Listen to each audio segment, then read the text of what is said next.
G കാലത്തിനൊരു പോച്ചില് അവളൊരു മണ്ടൂസ ചേച്ചി. ഓ അപ്പോ അവളത് നിന്റെ അടുത്ത് എത്തിച്ചു അല്ലേ? ഹേയ് ബസ് സ്റ്റോപ്പിൽ നിൽക്കുകയായിരുന്നു. മുഖത്തൊരു മാറ്റം കണ്ടപ്പോ കാരണം ചോദിച്ചു. ഞാൻ നിർബന്ധിച്ചപ്പോ പറഞ്ഞെന്നുള്ളൂ. എന്നാലും വിവരം പറഞ്ഞല്ലോ. മോഹൻ അറിയോ ഈ വീട്ടിൽ എന്തെല്ലാം സംഭവങ്ങൾ നടക്കുന്നു? ഞാൻ സുഖേട്ടനോട് ഒന്നും പറയാറില്ലല്ലോ. ഈ കാതി കൂടെ കേട്ട് ഈ കാതി കൂടെ വിടും. നമ്മളെ തമ്മിൽ അടുപ്പിക്കാനാ ശൈലജയ്ക്ക് ആഗ്രഹം. എന്താ ചേച്ചി ഇത്? ഞാൻ പറഞ്ഞിട്ടില്ല അവള് ഒരു മണ്ടൂസും പാവമാണെന്ന്. എനിക്കും അങ്ങനെ തോന്നിയിട്ടില്ല.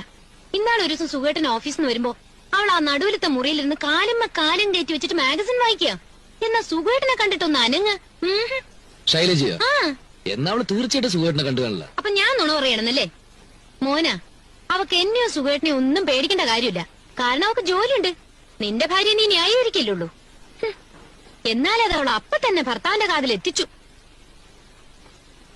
എത്തിക്കാൻ മാത്രം അതിലൂടെ ഒന്നും ഉണ്ടായില്ലോ ചേച്ചി.